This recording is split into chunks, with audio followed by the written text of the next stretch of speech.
안녕하십니까. 우리 사랑하는 형제자매님들 앞에서 이렇게 만나 뵙게 돼서 너무 감사합니다. 저희들이 이렇게 온라인을 통해서 또 전 세계 어디에서든지 만나 뵐 수 있고 또 우리가 하나님의 말씀을 나눌 수 있는 것들을 생각해 보면 너무 이렇게 감사합니다.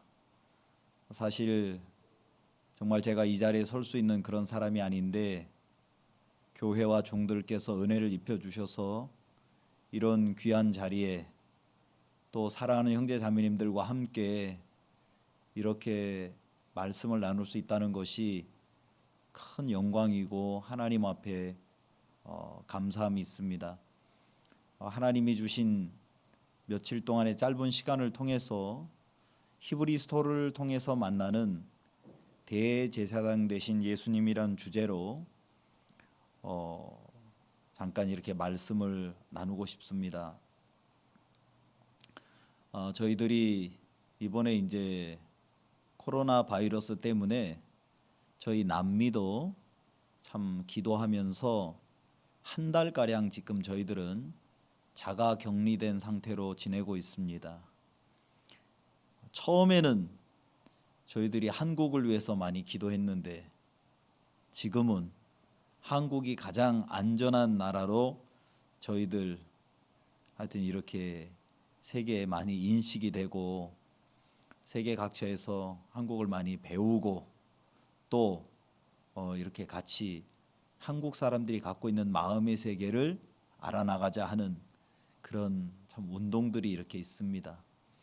또 생각나실 때마다 저희들 위해서 참 기도해 주시고 또 이렇게 후원해 주시기를 간곡히 부탁을 드립니다. 오늘 저녁에 제가 이렇게 히브리서 1장 1절부터 3절까지 먼저 말씀을 제가 읽겠습니다. 히브리서 1장 1절부터 3절입니다. 옛적의 선지자들로 여러 부분과 여러 모양으로 우리 조상들에게 말씀하신 하나님이 이 모든 날 마지막에 아들로 우리에게 말씀하셨으니 이 아들을 만유의 후사로 세우시고 또 저로 말미암아 모든 세계를 지으셨느니라. 이는 하나님의 영광의 광채시요 그 본체의 형상이시라. 그의 능력의 말씀으로 만물을 붙드시며 죄를 정결케 하는 일을 하시고 높은 곳에 계신 위엄의 우편에 앉으셨느니라. 3절 말씀까지 읽었습니다.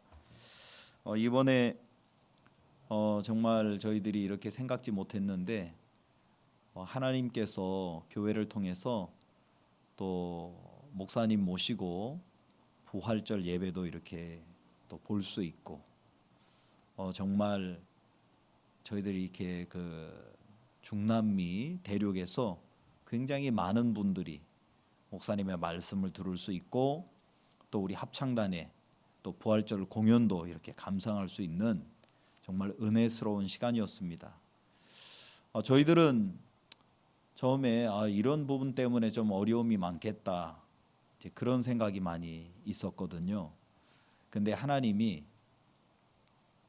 은혜를 입혀 주셔서 오히려 이런 상황이 문제가 아니라 우리 마음을 바꾸니까 얼마든지 복음을 전할 수 있는 그런 기회를 주시고 또 저희들이 이번에 온라인으로 이렇게 남미 전체가 다 함께 수양회를 가졌습니다. 또 임민철 목사님 모시고도 말씀도 이렇게 들을 수 있는 은혜를 입었고요. 그래서 함께 참 마음을 모으니까 정말 감사할 일이 많더라고요. 그래서 그 디모데전서 4장 4절에 보니까 하나님의 지으신 모든 것이 선함에 감사함으로 받으면 버릴 것이 없다라는 말씀처럼 정말 우리가 이렇게 형편을 보면 뭐 어려울 것도 많고 또 낙담할 것도 이렇게 많이 있지만 정말 우리 마음이 그냥 형편에만 머물지 않고 약속 가운데 정말 이렇게 머물게 해주셔서 하나님 앞에 참 감사한 마음이 있습니다. 오늘 저도 목사님의 부활절 말씀을 들었습니다. 정말 우리는 끊임없이 예수님의 제자들처럼 부인하고 또 말씀을 버릴 수밖에 없는 사람이지만 긍휼의 하나님 되신 예수님은 정말 그들을 지켜주시고 또 기다려주시고 책망하시지만 가슴으로 안아주셔서 정말 다시 하나님의 일꾼으로 당신을 증거하는 사람으로 참 만들어주시는 그런 주님의 사랑이 저희들 마음에 교회 가운데 있기 때문에 정말 오늘 저녁에 저도 이 자리에 이렇게 서서 간증 겸 또 말씀을 나눌 수 있는 이런 은혜를 참 이렇게 있게 되었습니다. 제가 살고 있는 나라는 페루입니다. 페루에 대해서 아마 많이 들어보셨죠? 요즘에 뉴스에 종종 나오더라고요. 아주 굉장히 위험한 나라라고. 기도 많이 해주십시오. 또 생각처럼 그렇게 위험하지는 않고요. 저는 이렇게 선교사로서 제가 하나님 앞에 너무 감사한 게 뭐냐면 선교사에겐 두 개의 조국이 있습니다. 이렇게 국적을 주신 조국과 또 그 나라에서 자기의 삶을 들여서 복음을 섬기고 있는 제2의 조국이 있죠. 저는 제2의 조국인 페루에서 이렇게 복음을 전하고 있습니다. 페루는 잘 아시겠지만 우리 대한민국 이 한 12개 정도 들어갑니다. 그리고 이 우리 한반도가 6개가 들어가죠. 그래서 이 페루는 세 가지의 이렇게 기후로 나뉘어져 있습니다. 페루에는 해안 지역하고 또 산간 지역하고 밀림 지역이 이렇게 나뉘어져 있어서요. 이 다양한 기후들 또 다양한 문화들 이렇게 따라서 굉장히 많은 이렇게 다양한 역사와 문화가 이렇게 있습니다. 역사는 뭐 5천 년 이상이 된 그런 나라이고 중국 분들은 벌써 200년 전부터 이민의 역사가 시작이 됐고 일본 분들도 100년이 벌써 넘었죠. 한국 분들은 이제 약 50년 정도 이렇게 돼가면서 굉장히 또 동양인에 대해서 우호적이고 함께 어우러져가는 그런 문화를 갖고 있습니다. 지금 보시는 뭐 이 사진은 예수님이 오시기 2000년 전에 이제 형성된 도시였습니다. 까라리라고 하는 곳에 있는 도시인데요. 참 이렇게 지내다 보니까 이 페루가 문화도 다양하고 생각도 깊고 사람들 아주 이렇게 눈치도 빠르고 뭐 잘 아시는 나스카라고 하는 지역에 있는 거대한 그림들입니다. 지상화라고 하는 그림들이죠.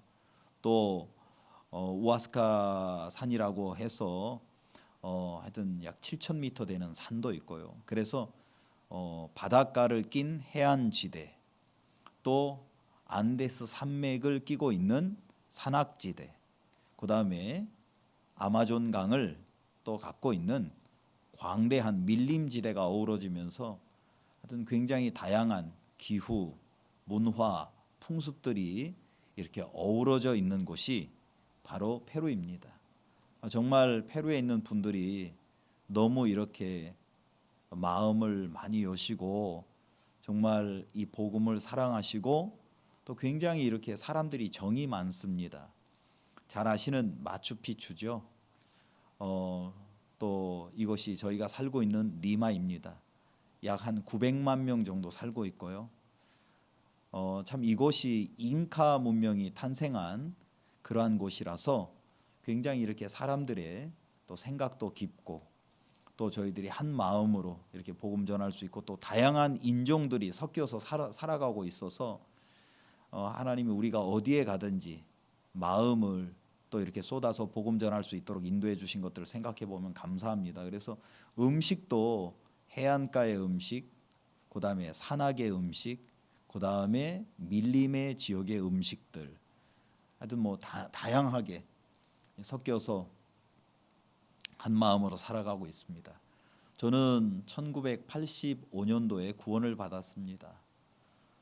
구원을 받고 나서 정말 제 마음에 갈 데가 없었던, 소망이 없었던 저를 불러주셔서 제가 이 교회 안에 또 이렇게 은혜를 입어서 머물게 되었고, 또 선교 학교에 참 안 되는 사람인데 정말 교회가, 목사님 또 사모님께서 은혜를 입혀 주셔서 선교학교에서 또 가르침을 받고 91년도에 대덕에 올라가게 됐습니다. 정말 그때는 대덕에 91년 3월 달에 올라갔을 때는 조립식 건물이 옹달샘 가까이 한 채 있었습니다. 저는 제가 구원을 받았지만 왜 하나님이 나를 구원해 주셨는지 제 마음속에 참 알고 싶었습니다. 그러다가 하나님이 92년 2월 10일 날 저에게 약속을 한 말씀 주셨어요. 마태복음 18장 33절에 내가 너를 긍휼히 여김과 같이 너도 내 동관을 긍휼히 여김이 마땅치 아니하냐. 저는 그 말씀이 제 마음속에 들어오고 난 이후에 빠져나가지가 않는 거예요. 하나님이 저에게 끊임없이 말씀하시더라고요. 내가 너를 불쌍히 여겼지 않았느냐. 그래서 제가 하나님께, 하나님 정말 하나님의 선교사가 되는 게 하나님의 뜻이라면 제게 약속을 더 한 번 주십시오. 그러니까 하나님께서 저에게 로마서 1장 14절에 제가 하나님과 교회와 또 모든 사람들 앞에 빚진 자라고 저에게 말씀하시더라고요. 너는 내게 빚진 사람이야. 내가 너를 핏값으로 샀어. 참 제 마음속에 그 마음들이 이렇게 잊혀질 수가 없었습니다. 이런 부분들을 종들에게 간증을 드리고 교회 앞에 말씀을 드렸죠. 그러다가 94년도에 목사님께서 선교학교에 이렇게 오라고 하셔서 선교 나갈 준비를 하다가 이제 95년 3월 25일 날 저희들이 선교를 가게 됐습니다. 저는 선교를 갈 때 어디로 가야 할지, 그다음에 코스타리카에 도착해서 도대체 누구를 만나야 될지 정말 잘 몰랐습니다. 그런데 진짜 하나님이 교회를 통해서 베풀어 주신 은혜 가운데 정말 종의 말씀만 믿고 나갔습니다. 그때는 이제 김포공항에서 저희가 나갔죠. 목사님께, 목사님 이제 갑니다. 잘 가. 자네는 아버지가 계신 걸 믿나? 예, 믿습니다. 그러면 하나님이 자네를 지켜주실 거야. 잘 가게. 예, 목사님. 목사님 전화를 끊고 비행기에 몸을 싣고 가는데 그때 그 마음을 참 말로 표현하기 어려운 것 같습니다. 그때 이제 제 딸아이가 만으로 3살이었고 제 아들이 만으로 11개월이었습니다. 제 아내와 함께 이제 3단 가방을 몇 개 챙겨서 비행기에 몸을 싣고 하와이를 경유해서 LA를 거쳐서 이제 밤 비행기를 타고 밤새도록 코스타리카를 가는데, 하나님 제가 갑니다. 그럼 어디로 갈까요? 그때 제가 할 수 있는 말은 올라, 그 말 한마디밖에 없었습니다. 비행기를 타고 계속 밤새도록 도착을 해서 새벽에 코스타리카 산호세 공항에 도착을 했는데 뭘 해야 될 줄을 모르겠는 거예요. 이제 떨리는 마음으로 아이들과 제 아내와 같이 이제 이민청을 통과하는데 스페인어로 막 물어보는데 제가 알아들을 수 있는 말은 한마디도 없었습니다. 제가 유일하게 알아들을 수 있는 말은 올라, 안녕하세요, 그 말밖에 몰랐거든요. 그분들이 이제 저를 보고 안 됐다는 듯이 막 고개를 흔들면서 제 서류를 작성해 주시고, 나중에 세관을 통과하게 됐는데 이제 보내주지를 않는 거예요. 그 무렵에 많은 동양 분들이 이제 미국이나 또 이렇게 한국에서 물건을 해올 때 이제 세관을 통해서 그냥 바로바로 해왔습니다. 그럴 때 또 여권 뒤에다가 얼마 되는 돈도 이렇게 좀 이렇게 함께 해서 직원들한테 주고, 아마 그분들도 저희들이 동양인이니까 그렇게 생각을 하셨던 것 같아요. 아무리 해도 보내주지를 않는 거예요. 그래 나중에 그 세관에 그날 좀 책임자 되시는 분이 저를 부르시더라고요. 그래 이제 저는 뭐 이 세상에 가장 훌륭한 언어가 하여튼 뭐 몸짓으로 하는 언어입니다. 알고 계시죠? 그래서 가방을 열고 저희들 가방을 열어서 그분들이 막 뒤지시는 거예요. 이제 그 중에 그때는 이렇게 사모님들께서 저희들 해외 선교를 나갈 때 정말 자식을 보내시는 마음으로 정말 이 모든 음식을 랩으로 싸서 이렇게 많이 주셨어요. 그때 이제 그 랩으로 싼 것 중에 된장이 있었단 말입니다. 근데 그 책임자가 아무리 기다려도 저희들한테 뭐가 답이 없으니까 가방을 열고 그 안에 랩으로 쌌는데 제가 그 랩으로 싼 그걸 보니까 된장이라고 써 있는 거예요. 그래 이분이 그거를 딱 쥐더니 그 썬 랩으로 된 걸 막 푸는 거예요. 생각해 보십시오. 비행기를 타고 와서 그게 팽팽하게 이렇게 불었거든요. 그래 이제 제가 그걸 보고 no, no 이야기했어요. 그러니까 이분이 막 더 탄력이 붙어서 막 푸는 거예요. no, no 막 푸는데 이게 압력이 비행기를 타고 와갖고 탱탱하게 됐는데 어느 순간 돼갖고 이거를 탁 푸는 순간 그 팩 안에 있는 된장이 퍽 하고 다 튀면서 이분 양복의 넥타이에 손에 다 묻은 거예요. 우리야 늘 먹으니까 된장이지만 이분은 된장을 보고 냄새를 맡더니 막 어쩔 줄을 몰라 하는 거예요. 막 손을 부들부들 떨면서 손수건을 꺼내서 막 또 닦아요. 근데 사람이 심리 중에 닦고 나서 왜 꼭 냄새를 맡겠습니까? 그래 다시 냄새를 맡고 고개를 막 흔들면서 막 싸갖고 빨리 갖고 나가라는 거예요. 그렇게 해서 정말 된장이 저희를 도와줬습니다. 그래갖고 이제 세관을 벗어나서 저희들이 이제 공항 밖으로 나가는데 제가 하나님 제가 나갑니다. 근데 어디로 가야 되나요? 나가긴 나가는데 어디로 갑니까? 아이 둘 데리고 피곤한 아내 모습을 보니까 진짜 제가 마음이 하나님 앞에 은혜 입을 것밖에 없더라고요. 밖에 나가서 한참을 기다리고 있었습니다. 어디로 가야 됩니까? 누구와 가야 됩니까? 근데 얼마쯤 시간이 지났나요? 어떤 한 분이 오시더니 목사님 그 분이 오래전에 복음을 들으셨던 한 자매님의 친구였습니다. 이분이 어떻게 정말 저희들 소식을 어떻게 아셨는지는 저도 잘 모르겠어요. 여기 오신다는 이야기를 내가 들었는데 설마 했더니 이런 식으로 오면 어떻게 합니까? 그래서 이분이 그날 공항에 오셔서 저희들을 도와주시고 이제 가신 거예요. 저는 참 진짜 하나님이 우리를 버리시지 않는다는 마음이 참 들었습니다.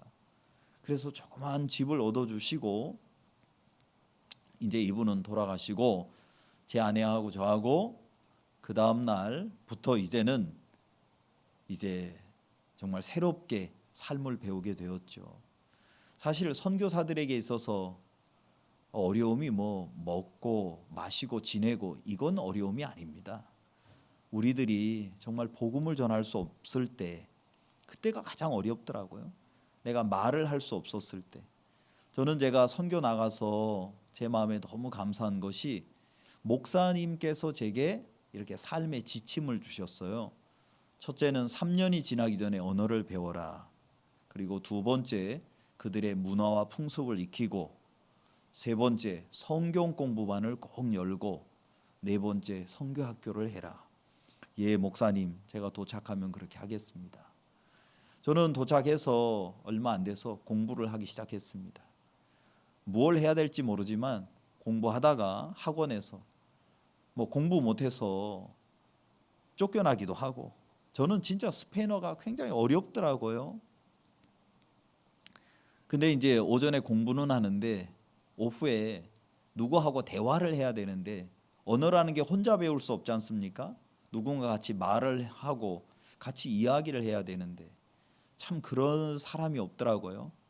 이제 그러다가 마침 어떤 한 분이 저희 집에 찾아왔어요. 자기는 전도자라 그러면서 찾아와서 이분이 저를 데리고 자기 동네에 간 것이 지금 사진에 보고 있는 로스 기도스라고 하는 곳입니다. 전 처음에 이곳에 갈 때 이런 동네인 줄 몰랐죠. 여기는 말하자면 그냥 무단으로 사람들이 이 동네에 들어가서 아주 열악한 환경 속에서 이제 집을 짓고 살고 있었습니다. 저는 그분이 우리 동네 한번 갈래요? 아, 예, 좋습니다. 그래서 따라갔죠. 그게 계기가 돼서 그곳에서 이제 매일같이 저는 곳에 있는 분들하고 만나서 이제 이렇게 전도를 하게 됐습니다. 저는 누구와 만나야 될지 무슨 말을 해야 될지 잘 몰랐어요. 근데 목사님께서 언어를 배우고 또 문화를 익히고 성경 공부반을 열어라. 예, 목사님 그렇게 하겠습니다. 진짜 저는 뭘 해야 될지 몰랐습니다. 근데 매일같이 간단하게 학원에서 수업 마치고 오면 아이들을 데리고 집에다 두고 저는 가방을 하나 메고 전단지를 갖고 성경을 항상 왼손에 쥐고 버스로 또는 걸어서 한 40분 정도 이 동네에 갔습니다. 로스기도스라고 하는 빈민촌이었습니다.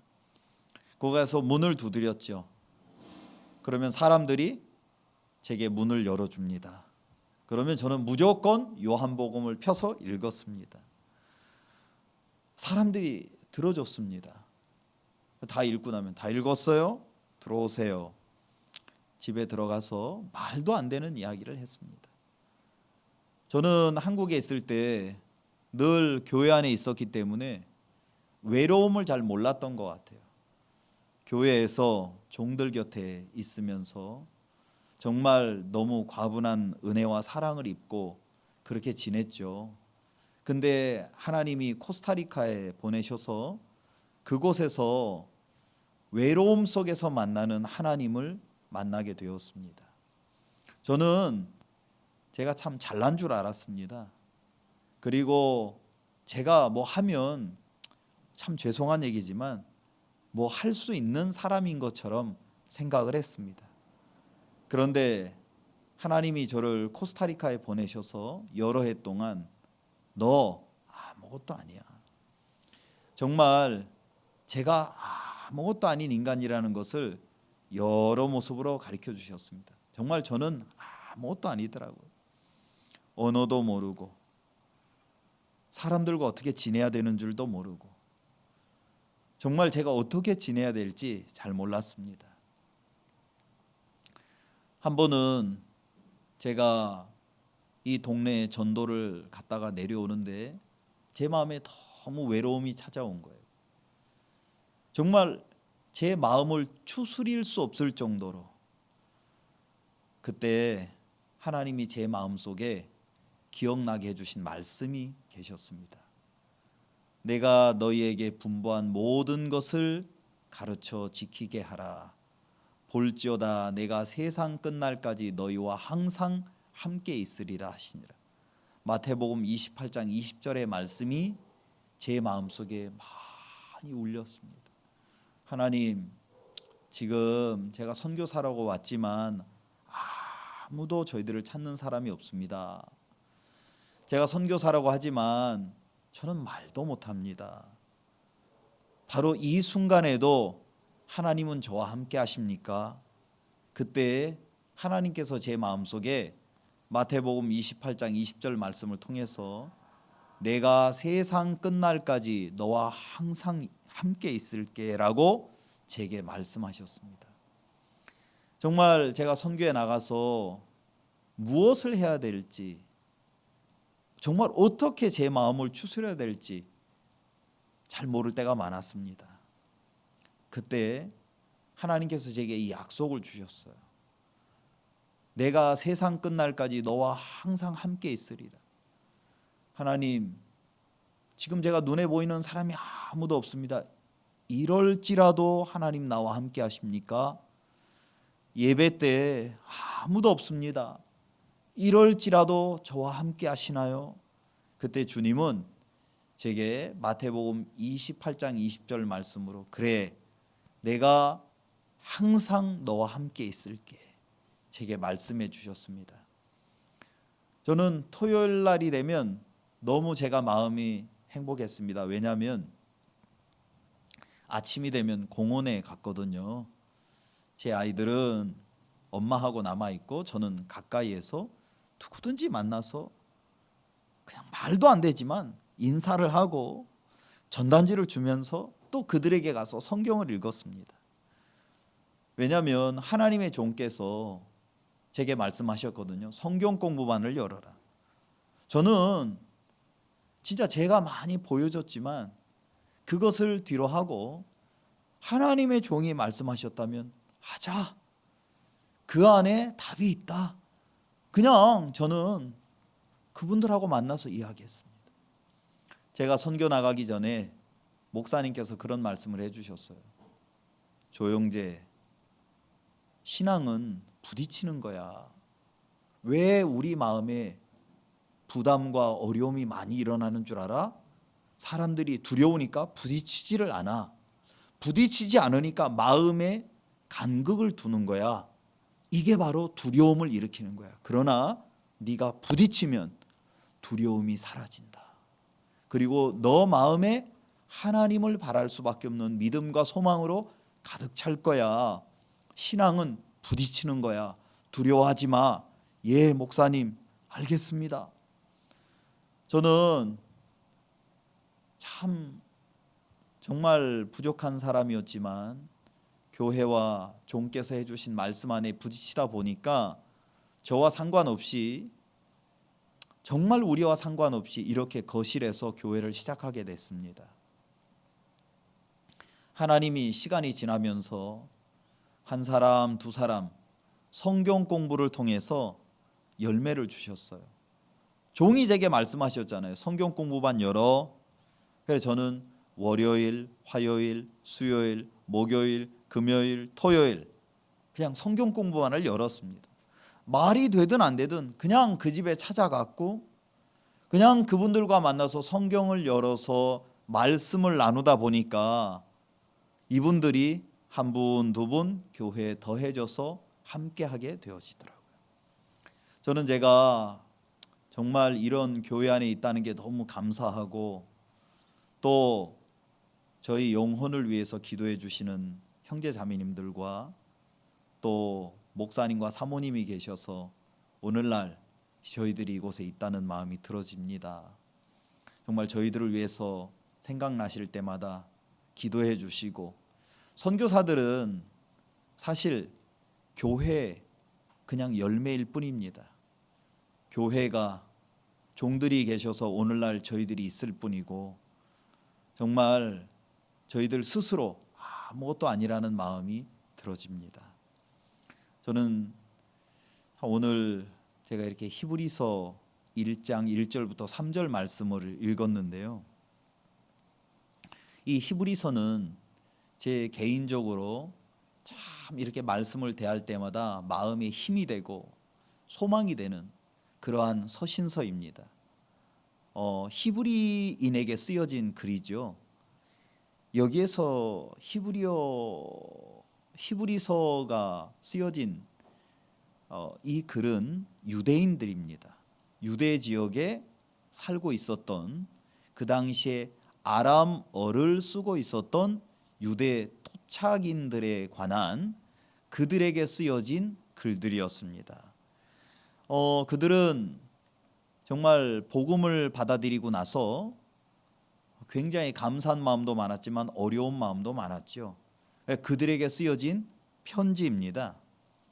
또 편지이면서도 한 장의 장대한 설교처럼 편지이면서도 편지 같지 않은, 그 다음에 이 안에 보시면 아주 종교적인 비유와 상징적인 언어가 굉장히 많습니다.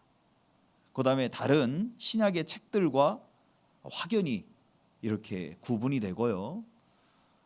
편지면 보통 서두에 글이 있거든요. 이것이 그냥 생략이 된 채 바로 하나님의 말씀으로 시작되어지고, 또 히브리서에 보시면 5번에 걸쳐서 진지하게 많은 핍박과 어려움 속에서 어려워하는 그 구원받은 그리스도인들에 관한 그 위로의 말, 권하는 말들이 나와 있습니다. 잘 아시겠지만 이 히브리서는요, 제5의 복음서라고 이야기합니다. 그래서 마태, 마가, 누가, 요한 복음서를 이렇게 보면 사복음서는 예수님이 땅에서 행하신 것들을 이야기한다면, 히브리서는요, 예수님께서 대제사장이 되셔서 하늘에 정말 사역을 하시는 일들을 우리에게 보여주고 계십니다. 그래서 정말 이 히브리서에 나오는 내용들을 보면 그들이 구원을 받고 난 이후에 정말 얼마나 믿음 안에서 싸워왔는지, 또 오랜 유대교에서 있다가 나오게 되어질 때 당하는 어려움들, 그것들을 이제 아주 이렇게 표현하고 있고, 그 다음에 또 헤어지면서 또 겪는 많은 긴장들, 문제들, 어려움들, 그 다음에 또 유대교에 있었던 많은 사람들이 다시 돌아오라고 많은 유혹들, 굉장히 많은 어려움들이 있었습니다. 그래서 이 히브리서에 보시면 정말 유대교를 떠나서 이것이 종교를 바꾸는 것이 아니라 그리스도에게 도착하는 내용들을 이렇게 다루고 있죠. 그래 정말 히브리서에서는 그리스도를 만났다는 이것이 그림자를 떠나서 정말 실체로 향하는 것이다. 정말 옛 것을 떠나서 정말 우리가 알아야 될 근원적인 것으로 향하는 것이다. 정말 그것을 이야기해 주고 있습니다. 그래 히브리서를 우리가 같이 읽다 보시면 히브리서는 미래지향적인 말씀을 많이 다루고 있습니다. 바로 이 시대를 살아가고 있는 우리 그리스도인들이 무엇을 추구하면서 살아가야 할 것인가를 우리에게 자세하게 설명해 주고 계시는 그런 글이죠. 히브리서는 어떤 그리스도인의 타락을 다루고 있는 주제보다 정말 복음을 버리고 또 그리스도를 버리고 다시 유대교로 돌아가는 배교에 관한 이야기들을 다루고 있습니다. 그 당시에 많은 유대인들은요, 복음을 듣고 나서 너무 기쁘고 감사했지만 복음을 받아들이고 난 그 대가는 자기가 갖고 있는 모든 상속권을 박탈당했습니다. 그리고 이스라엘 회중으로부터 출교를 당해서 어떤 경제적인 일들을 할 수 없었어요. 직업을 잃고 재산을 강탈당하고, 그 다음에 정신적으로 굉장히 많은 육체적으로 고통과 또 조롱을 당하고, 나중엔 옥에 갇히고 또 죽기까지 했죠. 정말 그리스도를 받아들였다는 증거 하나만으로 돌에 맞아 죽었으며, 그들은 짐승이 끌려나가듯이 끌려나가서 투옥당하고 죽게 되었습니다. 그뿐만 아니라 원형 경기장에서 사자의 밥으로 또 죽는 순간까지 그들은 정말 영광스러운 그런 이렇게 끝을 맞이하게 됐죠. 그런 그리스도인들에게 유대교에 속해 있는 자들은 끊임없이 이제 이야기하기 시작했습니다. 너희들이 뭐 때문에 이렇게 어려움을 당하느냐? 왜 이런 어려움을 당해야 하느냐? 얼마든지 다시 돌아올 수 있다. 우리는 정말 이런 수많은 선지자들을 우리가 갖고 있고, 또 고대 하나님의 백성의 역사 속에 있는 천사들의 수많은 어떤 이야기들이 있고, 율법 수요자인 모세와 같이, 그 다음에 뛰어난 군 지휘관인 여호수아와 같은 대단한 민족이다. 그뿐만 아니라 아론과 같은 제사장의 직분에 영광이 있고 하나님께서 우리 가운데 거하시는 성스러운 장소와 모세를 통해서 주신 율법, 하나님께서 또 우리에게 허락해 주신 성소의 비품과 화려한 휘장들, 그 다음에 또 우리에게 베풀어 준 대속죄일과 같은 놀라운 일들이 있지 않느냐. 지금 무엇을 하고 있느냐? 유대교회에 있는 사람들은요, 끊임없이 그들을 핍박도 했지만 유혹을 했습니다. 그러면 이 하나님이 보낸 선지자들은 아무것도 아니야? 우리가 갖고 있었던 모든 천사들에 관한 이야기도 아무것도 아니고, 우리에게 있었던 모세, 대제사장이었던 아론, 우리가 경험했던 예루살렘의 이 찬란하고 아름다운 성전들, 정말 우리가 이곳에서 섬겼던 이 모든 하나님을 섬기는 제사의식들, 이 영화로움, 이것들은 아무것도 아니야? 우리들이 1년에 한 번씩 이렇게 모여서 우리의 죄를 사함받고 하나님을 영화롭게 하고, 6월절에 모든 민족이 모여서 우리를 구속한 하나님을 섬기고 바라고 있는데, 그럼 이것이 아무것도 아니란 말이야. 이런 말들은 유대교를 떠나서 주님을 영접한 그리스도인에겐 굉장히 큰 유혹이 되었고 부딪힘이 되었습니다. 그러나 성경은 우리에게 이야기합니다.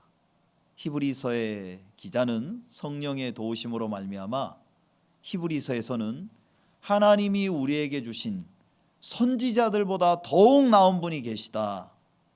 천사들보다 더욱 나은 분이 계시다. 모세보다 더욱 낫고 여호수아보다 더욱 나으며 대제사장 되었던 아론보다 낫고 율법의 옛 언약, 그 다음에 구약의 제사들보다, 또 구약에 드렸던 희생제물보다 더 나은, 더 온전한, 더 완전한 그런 분이 계시다. 누군데? 그런 분이 도대체 누구야? 바로 예수 그리스도시다. 우리는 이런 이야기를 들어도 사실 마음에 정말 그들처럼 깊게 와닿진 않죠. 왜냐하면 유대인들은 지금도 이렇게 전통적인 유대인들을 보면 그분들 삶 속에서 정말 이렇게 말씀을 지키려고 하는, 하나님의 의를 마음에 얻고자 하는 이것은요, 그분들의 삶의 목적이라고 해도 과언이 아닐 정도로 정말 그런 마음으로 살아가는 분들이 있습니다. 정말 그들이 그런 이야기를 들었을 땐 너무 충격적이죠. 뭐라고? 무슨 이야기 하는 거야? 선지자보다 나아? 천사들보다 낫고 모세, 여호수아보다, 아론보다 나은 사람이 어디 있어?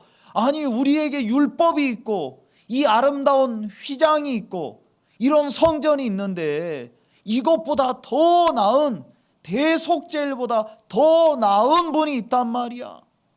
누구야? 나사렛 예수 그리스도다. 무슨 소리를 하고 있는 거야? 그래서 히브리서에서 보시면 더욱 좋은 이야기가 13회가 나옵니다. 완전 또는 온전하다는 이야기가 14회가 나옵니다. 그리고 히브리서에서 다루는 주제가 있습니다. 영원함입니다. 하나님은 히브리서를 통해서 복음을 받아들이고 정말 기뻐했던 그리스도인들에게 해주시고 싶은 말씀이 계셨습니다. 정말 이 짧은 삶을 떠나서 하나님은 우리에게 영원한 것을 주시기 원하셨습니다. 그리고 예수 그리스도로 말미암아 우리에게 영원한 걸 주셨죠. 그 구원받은 그리스도인들이 다락방에 모여서 그들이 성찬을 할 때, 말씀을 들을 때 유대교회에 있는 교인들은 이것을 하려고 모든 것을 부정하고 떠난 거야. 이렇게 모여서 이 초라한 다락방에서, 아니 둘러앉아서 떡이나 떼고 포도주나 마시면서 이것이 너희 가르침이 다야? 그들이 보는 건 그러했습니다. 하나님은 정말 히브리서를 통해서 오늘 이 시대도 우리에게 말씀해 주십니다. 그때 그 시대에 살았던 그리스도인들의 어려움이 동일하게 우리 이 시대를 살았던, 우리 이 시대를 살고 있는 우리들에게도 동일한 어려움이 되어진다고 생각이 들어집니다. 이 땅에서 살면서 작은 정말 기쁨들이 있죠.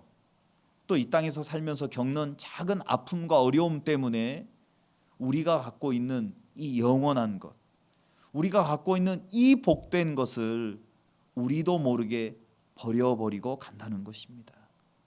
하나님은 그런 우리들에 대해서 안타까운 마음으로 히브리서를 기록해 주셨습니다. 왜 그림자 같은 것을 다시 돌아가려고 해? 왜 실체가 아닌 것으로 다시 돌아가려고 해? 잠깐 순간적으로 있는 것을 가지고 왜 돌아가려고 해? 정말 그리스도로 말미암아 그냥 좋은 것이 아니라 이제는 최고의 것을 만났는데 왜 다시 돌아가려고 해? 하나님은 그리스도를 통해서 우리에게 영원한 생명을 주시고, 하나님은 그리스도를 통해서 우리에게 완전한 것을 주셨어.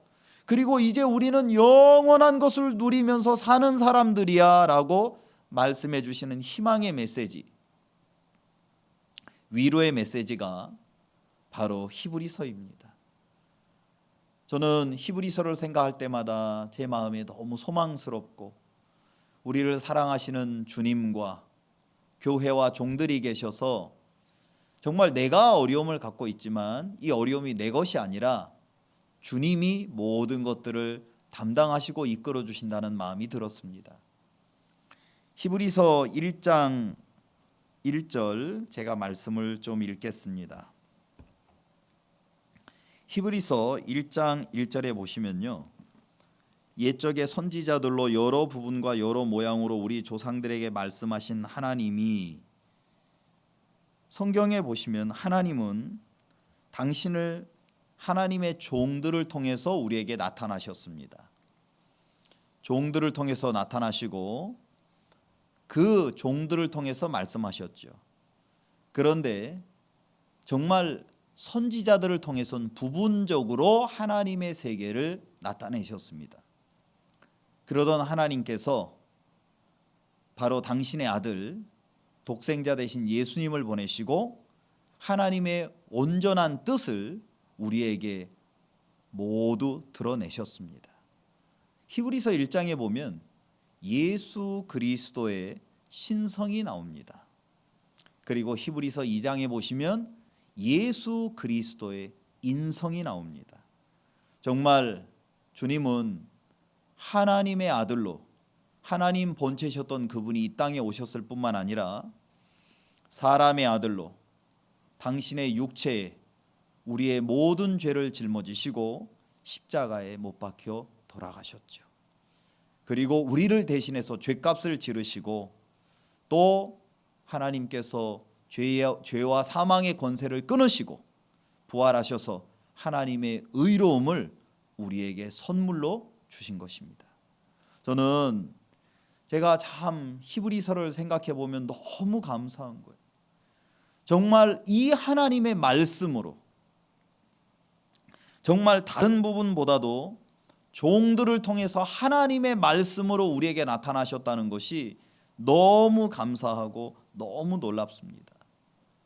그래서 선지자들을 통한 부분적인 계시라면 이제 아들을 통해서 하나님은 분명하게 우리에게 당신의 뜻을 나타내셨습니다. 여기 2절에 보시면요, 1장 2절에 이 모든 날 마지막에 아들로 우리에게 말씀하셨으니 이 아들을 만유의 후사로 세우시고 또 저로 말미암아 모든 세계를 지으셨느니라. 살아가는 예수님은 이 세상에 만물이 계시기 전부터 하나님과 함께 계셨습니다. 그분이 하나님이셨고 하나님 아버지의 뜻을 받들어서 그분은 아들의 격으로 이 땅에 오셨습니다. 저는 정말 제가 이 말씀을 생각해 볼 때마다 정말 누가 이렇게 우리를 사랑할 수 있나, 그런 마음이 정말 들었습니다. 우리가 하나님을 찾은 것이 아니죠. 저는 목사님의 이렇게 말씀을 들을 때마다 제 마음에 큰 소망이 됩니다.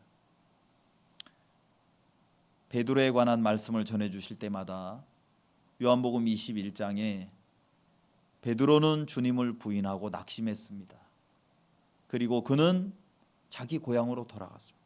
나 같은 사람은 안 돼. 정말 나는 더 이상 이 일을 할 수 없어. 정말 나는 내가 이 길을 갈 수 없는 사람이야. 내가 결국 했던 게 이런 거구나. 그는 고향으로 돌아갔고 같이 있었던 친구들도 함께 갔죠. 그리고 그는 고기를 잡고 있었습니다. 낙심한 채, 상심한 가운데 자기를 깊이 정죄하고 있었을 때 주님이 해안가에 나타나셨죠. 바닷가에 나타나셔서 밤새도록 베드로를 기다리시고 그에게 말씀하십니다. 저는 이 말씀이 너무 좋은 거예요. 기다리시는 예수님. 예수님은 베드로를 만나서 정죄하시지 않더라고요. 예수님은 그를 기다리셨습니다. 예수님은 그를 사랑하셨습니다. 그리고 누가복음 5장처럼 예수님은 다시 그를 찾아오셨습니다. 저는 우리 교회를 만나고 목사님, 사모님을 만난 것이 너무 감사합니다. 저는 1985년도에 구원을 받았습니다. 부천에서 구원을 받았죠. 고등학교 3학년이었습니다. 저는 제가 어디로 가야 할지 저는 잘 길을 몰랐습니다. 제가 무엇을 해도 제가 한 가지 교회를 다니면서 얻은 결론이 있습니다. 나는 오늘 죽으면 지옥 가는구나. 저는 그게 너무 제 마음에 고통스러웠습니다.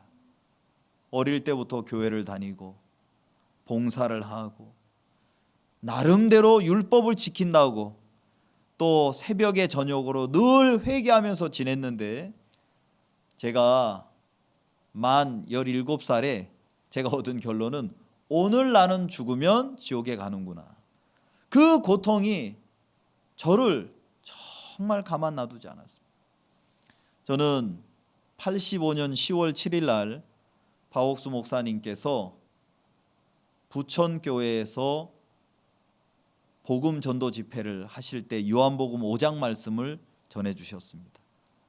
그날 요한복음 5장 말씀을 들으면서 이렇게 말씀을 전해 주시는 분도 계시는구나. 그리고 나서 그날 초청을 받고 복음을 들었습니다. 저는 제 삶 속에서 1985년 10월 7일은 제 삶 속에 잊을 수 없는 날이었습니다. 그날 이후에 교회가 저를 받아주셨습니다. 목사님과 사모님이 저를 받아주셔서 섬겨주셨고 키워주셨고 뒷바라지 해주시고 정말 온 삶을 바치셔서 저희들을 양육해 오셨습니다. 정말 지난 날을 뒤돌아보면 정말 베드로가 만났던 그 예수님, 정말 사마리아 여인이 만났던 그 예수님, 간음 중에 잡혔던 여인이 만났던 그 예수님을 저도 교회 안에서 만나고 매일 그분을 뵙고 있습니다.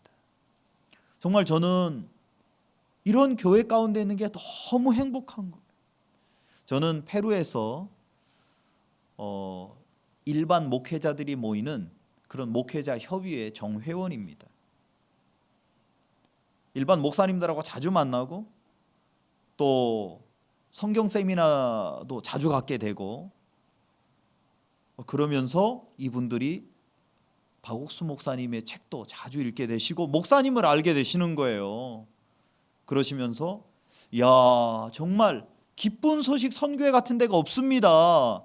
이건 제가 하는 얘기가 아니고 제 친구 목사님들, 다른 교단에 있는 목사님들이 하시는 얘기입니다. 우리가 보니까 기쁜 소식 선교회 같은 데가 없습니다.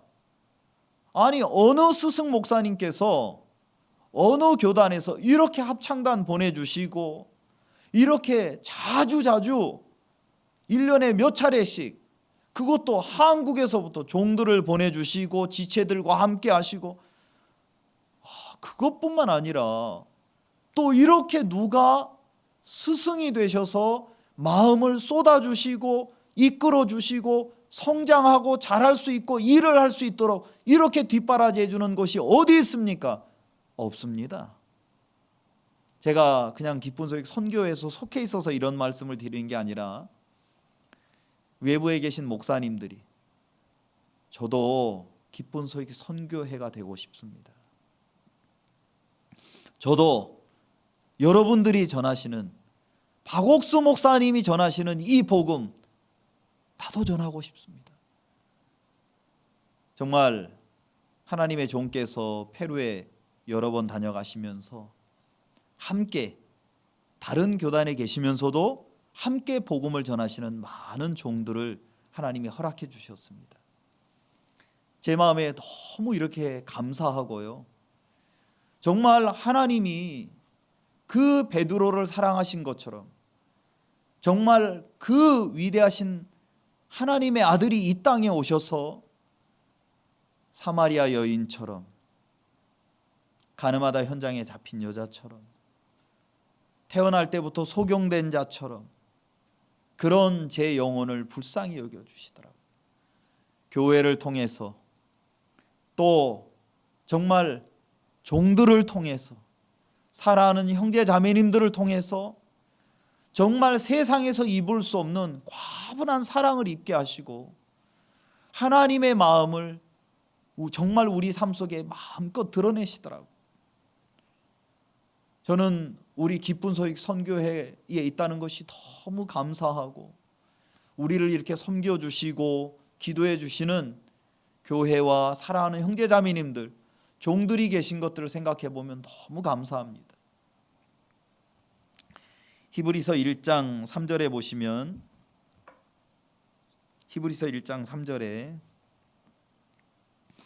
이는 하나님의 영광의 광채시요 그 본체의 형상이시라. 그의 능력의 말씀으로 만물을 붙드시며 죄를 정결케 하는 일을 하시고 높은 곳에 계신 위엄의 우편에 앉으셨느니라. 저는 이 말씀이 너무 감사합니다. 하나님은 정말 겸손하시게 이 땅에 오셨습니다. 한 절 같이 찾아보실까요? 저는 제가 이 말씀이 너무 이렇게 소망스럽고 제 마음에 감사하고요, 같이 한번 저와 함께 찾아보시겠습니다. 골로새서 1장 15절부터 나오는 말씀입니다. 골로새서 1장 15절부터 나오는 말씀입니다. 그는 보이지 아니하시는 하나님의 형상이요 모든 창조물보다 먼저 나신 자니 만물이 그에게 창조되되 하늘과 땅에서 보이는 것들과 보이지 않는 것들과 혹은 보좌들이나 주관들이나 정사들이나 권세들이나 만물이 다 그로 말미암고 그를 위하여 창조되었고 또한 그가 만물보다 먼저 계시고 만물이 그 안에 함께 섰느니라. 이 시대에 사단은 우리를 속입니다. 그리스도의 가치가 아무것도 아닌 것처럼, 그리스도 말고 더 큰 것이 우리 마음속에 있는 것처럼. 저는 우리 교회로부터 전해주시는 말씀이 너무 감사합니다. 이번에 전해주신 부활절 말씀 속에서도 성령께서 우리 마음속에 무엇을 남게 해주십니까? 그리스도가, 우리를 죽도록 사랑하신 그 예수님, 어떤 형편에서도 우리를 일으켜 주실 수 있는 그 예수님이 너무 감사한 거예요. 정말 하나님은 이 땅에 오셔서 정말 하나님이셨던 그분이, 만물이 만들어지시기 전에 계셨던 그분이 정말 사람의 몸을 입으시고 이 땅에 오시고 또 죄 사함을 허락해 주시는 하나님의 보혈의 능력으로, 말씀의 능력으로 우리의 죄를 깨끗하게 씻으시고 우리에게 하나님의 정말 능력으로 죄 사함을 허락해 주셨다는 것들을 생각해 보면 제 마음속에 너무너무 소망스럽고 감사합니다. 정말 우리 스스로 되어질 수 있는 길이 없었습니다. 그래서 히브리서의 기자는 우리에게 말합니다.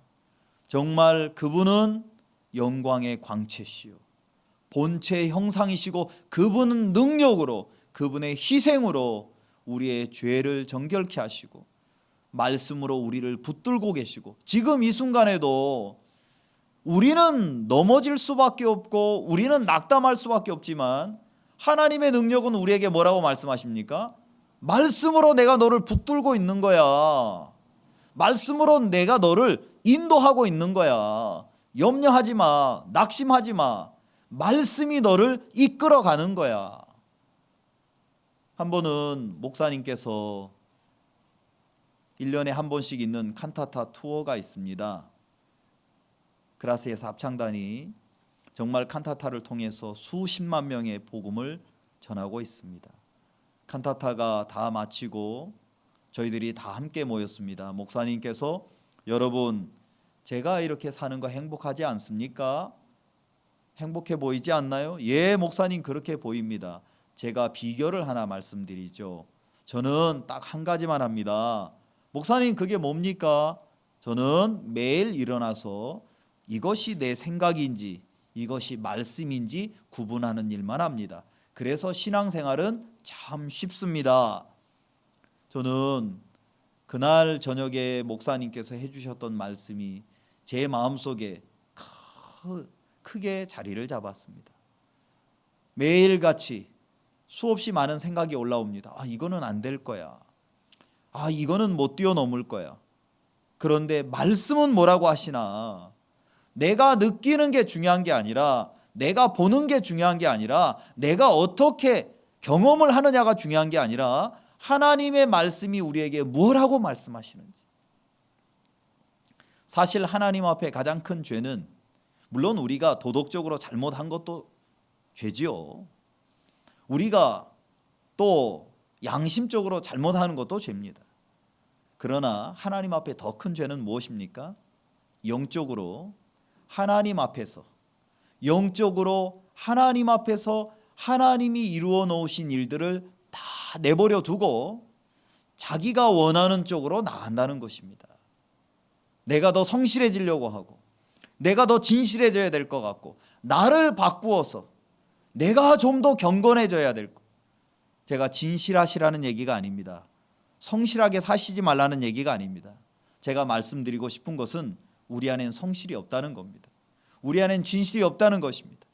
그래서 나를 믿어야 되는 것이 아니라 우리를 진실케 하신, 우리를 성실케 만드신, 우리를 온전케 하신 주님을 믿고 나아갈 때 주님 안에 있는 능력이 그대로 내 안에 나타나고 목사님께서 우리에게 해주신 것처럼 우리가 정말 주님의 영을 모신 정말 이 육체를 통해 나타나시는 예수가 돼서 마음껏 복음을 전하고 이 세상을 복음으로 능력으로 바꿀 수 있는 능력의 그리스도인으로 살게 하신다는 마음이 들어집니다.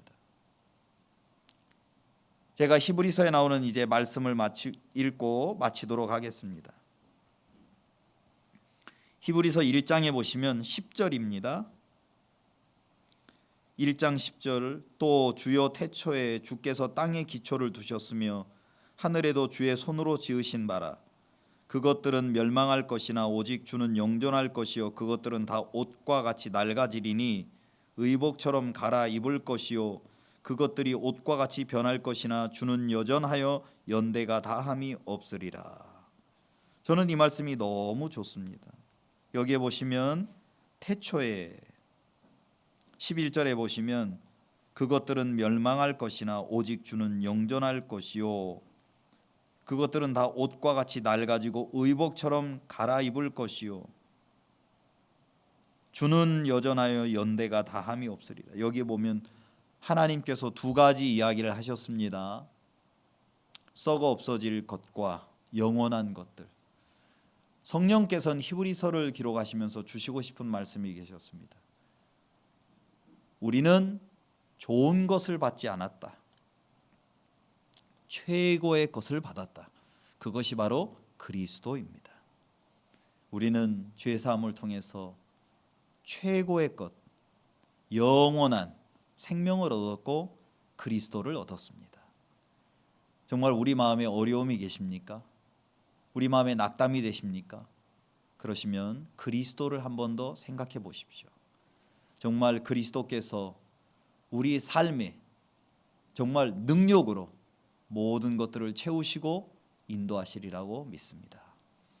오늘 이 귀한 시간을 내주셔서 하나님 앞에 참 사랑하는 형제 자매님들 앞에 종들 앞에 진심으로 감사한 마음이 있습니다. 제가 한번 기도드리고 마치겠습니다. 하나님 아버지 참 감사합니다. 정말 우리는 하나님과 원수된 자였습니다. 영원한 지옥에 갈 수밖에 없는 그런 자를 불쌍히 여겨주셔서 당신의 아들께서 이 땅에 오시고 우리를 위하여 희생하셨으며 당신의 보혈로 우리를 거룩하고 온전하고 의롭게 만들어 주셨습니다. 그뿐만 아니라 우리에게 새로운 하나님의 성령의 법을 주셔서 이제는 나를 믿고 내가 느끼는 것을 의지하면서 사는 삶이 아니라 그리스도를 믿고 의지하며 나아갈 수 있도록 우리의 삶을 바꾸신 주님을 찬양합니다. 주님께서 홀로 영광을 받으시옵소서. 감사드립니다. 이번 기회를 통해 많은 분들이 주님을 알게 하시고 주님 안에 있는 영원한 생명을 얻을 수 있도록 축복해 주옵소서.